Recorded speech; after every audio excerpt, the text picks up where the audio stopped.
What up, guys? The Bench Buddies are back with our Week 10 preview and picks. As always, I have Ethan joining me to break down this week's games. But before we get into it, hit that subscribe button to be entered into our giveaway. Yeah, and it's great to be back again, man. Both of us coming off winning weeks. Me at 10-4, and obviously you at 12-2, man. So those picks are steaming hot right now. Yeah, I'm Yeah. going into this week, obviously off of a heater last week, but we'll go back to last week. And what game stood out to you the most there in week 9? Well, there's actually a couple in that 1 o'clock slate, so I'll take those. Both my picks ending in wrong picks. So the first game I'm gonna talk about is Minnesota Atlanta. Atlanta was just controlling the ball the whole first half, and then Minnesota just kept hold them to field goals and ended up striking with Dobbs. So that was really impressive win. And then for Minnesota, and then second game is Tampa Bay Houston. CJ Stroud having a career day. So those are my two games. How about you, man? You're going crazy, so let's hear it. Um, I'm going with Cincy Buffalo. I think too many people are still thinking this Buffalo wagon is still holding up, but I think that cookie's crumbling. And you saw our predictions at the beginning of the year. The Bills not making the playoffs is what I have them going 9-8. They're 5-3 right now, and a lot of people are starting to kind of hop on that trend. Or this team might not make the playoffs. Look at the Bengals. They're flipped the script 1-3 now, 5-3. And here they are just emerging and going the right way compared to the Bills. But Yeah, we'll talk totally about agree. our picks for last week. Obviously, you had a good heater here in betting wise, 4-1, myself 3-2. But which one was kind of the ultimate lock for you last week that hit? Other than the Pittsburgh -3, that was an ultimate lock for me. But KC -2 against the Dolphins, they weren't down the whole game, so that was really in no harm. But Seattle obviously was a very tough pick. That was not even close. Everything else, we kind of on the right side for everything. New England, you were not on the right side for that. So yeah, Buffalo, Cincinnati, that's tough. That's a tough one because Buffalo just could not score. They Mm-mm. could not score. So But yeah, we'll look at this week's. They got week 10, new week, clean slate. It was we're both 17 and 18 heading in this week. So pretty much a little less than 50%. But in the betting world, if you're 55% or better, then you're we're pretty there. much good at what you do. So we're right there. And I'm starting with tonight, Adam Thielen, anytime touchdown, he's due. Hasn't had one in the last two games. And then I'm going with a few spreads. Jacksonville covers against San Francisco. And then I think Denver covers at Buffalo and that team where I'm just not high on this year. And they're my one team, the Bills. And then I got an under and over in our Green Bay Pitt game. And then Houston and Cincy, I think that one, there's going to be some fireworks. And that's going to be one where when the witching hour comes around, that might be a flipping the script and a team might surprise you. Yeah, those are very, very. I would say the odds are in your favor for those hitting. I like those a lot. Going over to mine though, I'm also gonna start a game here, a bet on Thursday night because this is why sports betting was even invented. And Chicago at home against Carolina, just no one really cares about this game unless you put your money on it. So I'm gonna take Chicago -3 there, and then a couple more spreads or a few more spreads. I have the Colts -1.5 of the Patriots, which is basically just a pick 'em game because I've been going against the Patriots a lot and I've been cashing out on those. So we like that. And then Minnesota +2.5. Like you said, you love Josh Dobbs. He's a resilient and he's been balling out. So I like them there. And then Detroit -3, just a better football team than the Chargers. I know they're going to LA, which is going to be a tougher game, but I know you're probably got the Chargers, don't you? Mm-hmm.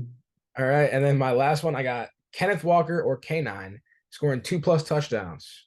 This is going to definitely happen. And then we'll talk about the teams on the bye before we get into picks. I'll talk about the two AFC teams who just faced each other, actually. Dolphins, Chiefs. I think both are very happy with where they're at right now. And the Chiefs, obviously, after the first game of the year, everyone already hit the panic button. Oh, they lost. They're not the same team. But here they are, 7-2, heading to a bye week, and no harm for panic. And then the Dolphins, the only thing I'm concerned about is teams above 500, they're 0-3 against. And that's been their kryptonite this year. But hopefully this bye week gets them right. Achan will be back after this week. So they get another weapon for that explosive offense. Yeah, definitely. And For the NFC side, we got the Rams. And we really saw how awful they are without Matt Stafford. So they need this bye week to get Matt Stafford healthy. And then the Philadelphia Eagles, same kind of the same boat with the Chiefs. People are kind of hating on them going off that Super Bowl, saying that they're just finding ways to win, and that's all that you really need. So the Eagles going into a bye at what 8-1, something like that. So definitely positives for the Eagles and the Chiefs. Also the Dolphins. We'll Let's talk get about it. tonight's game, Panthers, Bears, and I'm going with the Panthers here. So it's funny how it works out. If the Bears win, the Panthers get a better draft pick, but they have the pick and, vice versa. So the Bears are the only team here that can help or hurt themselves with a win or loss. And I think the Panthers are going to get the better of them here on the road. Bryce Young has been playing a little bit better. And if he doesn't throw those two pick sixes last week, he's in that game against Indy. They were driving both times where he just threw some bad passes, and it's going to start to click for him eventually. And against the bad Bears defense, I think this is the game where it starts. Yeah, this is a very tough game to pick. The Panthers have just looked awful, and so have the Bears, but they had that rookie quarterback coming in who looked good for actually, he looked really good for about a half, and then turnover after turnover after turnover in their last week. I'm still gonna go with the Bears here because they're at home, Thursday night football. You know Chicago's gonna be bussing in there. So Deontay Foreman's gonna run that rock and score a couple touchdowns. So let's ride Bears Nation. Then moving over to Sunday, we got another game in Germany, Colts Patriots, and I don't really want to talk about this one a lot, so I'm just going to go with the Colts. Yeah, I'm gonna go with the Colts as well. Yeah, we don't really care about those teams, so we're just going to move on to the big game that matters most. Niners, Jaguars, and Niners coming out of the bye on a 3-game losing streak. Jaguars currently on a 5-game winning streak, and if you're just betting on facts and stats and what you're just looking at, basic stuff, it's hard to bet against the Jaguars right now at home, and I'm going with T-Law and company. Yeah, this is gonna be one of the best games in this slate. Jags coming off a bye at home. Niners coming off a bye as well, I believe. So I'm gonna take the Niners. Don't really know why. I think CMC's gonna have a big game. The Niners defense is tough, so they're gonna put pressure on T Law. It's gonna be a really good game, and I think the under might be in play here. But give me the Niners on the road. And then our game of the week, my Packers going against your Steelers. So obviously we got a pick there. We don't need to talk about that. We might have a gentleman's wager on this game We'll see. when it's all said and done. But obviously I got to go with my Packers finally breaking the losing streak last week against the Rams. And it's going to be a defensive battle. Let's be for real here. What offense can actually show up is pretty much going to win this game. Let's be honest. And if the Packers can score in the first half, which they haven't done all year, then I like my chances with the Packers. But if they can't do that, then I think it's going to be too little, too late. Yeah, well, the Steelers just finally did score on there in the first half or the first quarter last week. So they finally did that. So I cannot say the same. Luckily, I'm gonna take the Steelers at home. If this was in Green Bay, I still wouldn't pick the Steelers. Still would not pick the Packers, but it'd be more tempting. I think Steeler Nation obviously is gonna be rocking. TJ Watt's gonna get there all day. So let's go. And then a huge game for your Steelers as well that they'll be looking at when their game's over. Browns, Ravens, and pen on paper, what looks good? You got to go with the Ravens. And Keontae Mitchell, just another weapon that the Ravens have unleashed now to the world. And finally, the ground game is consistent this year, even after losing J.K. Dobbins. It somehow, some way, is very efficient. And I like the chances. And I know Jim Schwartz and that Browns defense is elite right now. Nobody's been really able to contain Lamar this year. And I like the Ravens at home. Yeah, I'm with you. Baltimore at home. I think it's going to be a closer game because these are always just dog fights. It is in Baltimore, and that is why I'm taking the Ravens. I think if it's in Cleveland, could be another story. But Lamar's just playing too good right now, and that whole defense. But this is going to be a battle for sure. And another great game at 1, Texans, Bengals. And in week 10, if you were to tell me the Texans are 4-4, I don't think I'd believe you. I think 2-6 is more realistic with that team. But D'Amico Ryans has them boys playing good. The defense, that's a specialty. Defense has been solid. And it just so happens when you have CJ Stroud pretty much almost a lock for offensive rookie of the year going into week 10. And all the good things I'm saying though, the Bengals are just the hotter team and they're playing well. And yes, I know T. Higgins just today got ruled out for Sunday. He's not going to play in this one, but Chase is feeling fine and Tyler Boyd's still there and healthy, and same with Mixon. So they'll figure out ways to distribute the ball, and I like the Bengals at home. Yeah, I like the Bengals as well. I think it's going to be a close game. Texans and CJ Stroud are just going to battle, but Burrow at home, you can tell why they're 7 point under or 50. So I gotta stick with them here. In a game where I think, call us crazy, but if you had these teams at 5-4 at the beginning of the year, I think you're kind of right. And the way these teams got there, though, is where you would lose us, especially the Vikings way. Starting the season off super slow. Cousins goes down, Jefferson's down. Bringing a guy that they just brought in from the worst team in the NFL to lead this team to victory last week. It's just the Vikings right now are on a magical run. And I think it continues this week. Dobbs actually knows his linemen and will actually know play calls heading into this week. And I think they have too many weapons compared to the Saints, and that's going to be the difference in this one. Yeah, I love the Vikings plus 2.5 here, as you could tell by my locks. So I'm going to take the Vikings as well. And at home is the big one. I think the Saints just haven't been really stringing it together. They have been just staying afloat, 5-4. But the Vikings got the momentum with them, and I think they'll win it here.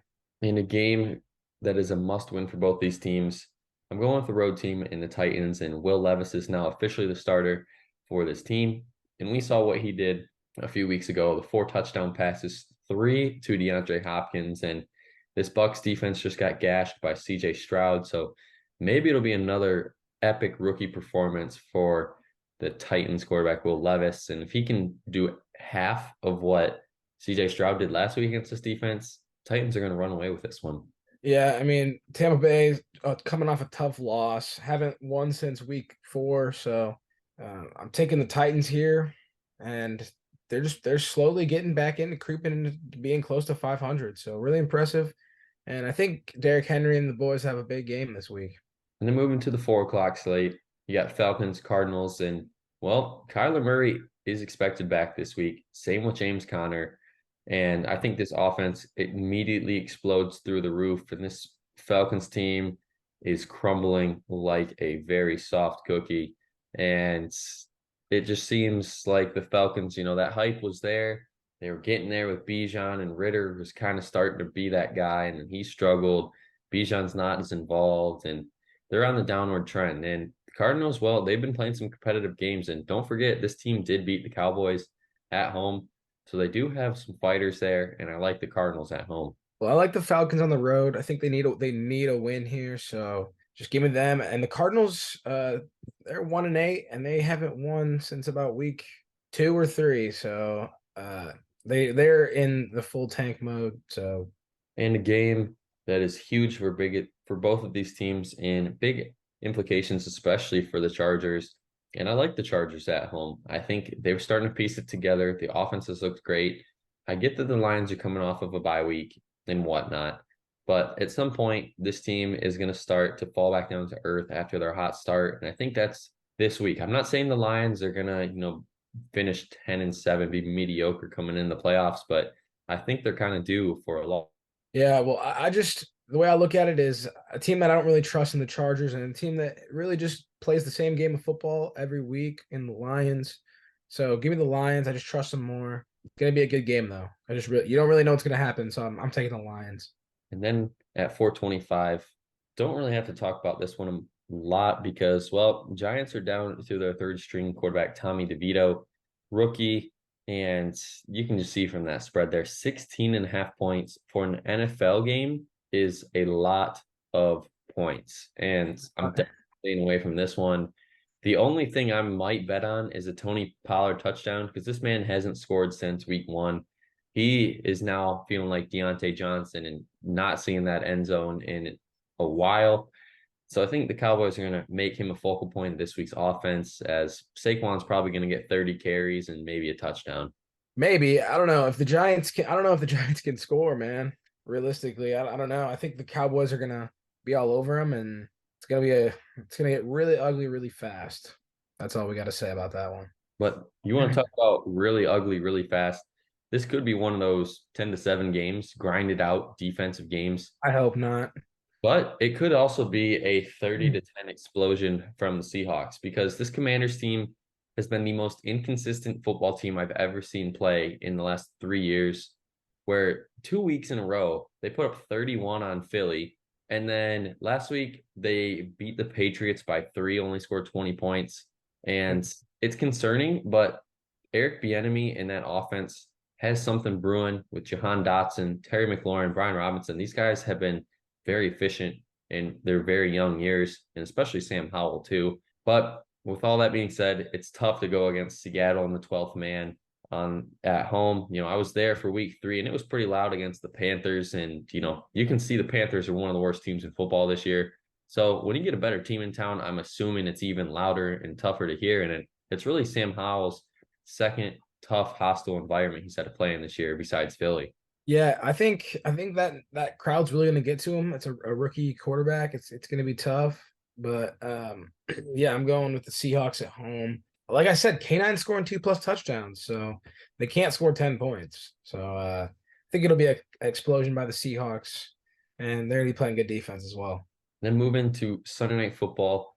Yet again, we somehow get Raiders and Jets when they could have flexed a different game over, and hopefully it would have been that Chargers Lions game. They would have flexed over to the night game, but unfortunately they did not. And now you get the Raiders and the Jets. And the Raiders, they looked good last week after firing the pretty much whole front office and hit the reset button. And this team isn't out of the playoffs yet. And we saw it just a few years ago when they fired John Gruden, got him out of there, and what Rich Bisaccia did to that team, took them to the playoffs and almost beat Cincinnati the year they went to the Super Bowl. And the Jets, well, Zach Wilson's the biggest question mark so far this year, and it's tough to bet against him. So I'm going against the. Yeah, I'm gonna go with the Raiders as well. I just think, man, they fired their head coach, so they got the emotions brewing, and they're playing hard. Zach Wilson's looked terrible. I think Max Crosby and the boys will get to him and really create havoc, which is why I'm taking the Raiders. And then Monday night, yes, you're looking at that correctly. I'll already start. I'm going with the Broncos here on the road, and I've told you I'm not high on the Bills this year. This game might be a stretch, and I know a few people probably won't agree with me here. What stands out to me the most is if you go back to that Week 8 game that the Broncos had, Javonte Williams had 30 touches off of an ACL tear, and that must mean he's finally fully healthy, and he's really the missing piece that I think this offense needs because when Russ is good, he always has a good running game. And if they can have a good running game in this one against the Bills defense that's been kind of suspect as of late because of their injuries, don't be shocked if the Broncos can pull off, a little 2-3 point victory here on Monday Night Football. I like that, but I'm still going to go with the better team. They're desperate for a win because if they go to drop down to 5-5, all of a sudden they're competing with the Raiders and the Jets for a playoff spot. So you really don't want that if you're the Bills. So I gotta take the Bills here at home. I'm hoping this is right, man, because you can't keep gaining on me like this. No, I need it. I need the win, but you'll have to see next week what happens for these Week 10 picks when we make our Week 11 video. So make sure you subscribe to the channel to be notified when we drop next week's video. But until the next time, the Bench Buddies are out.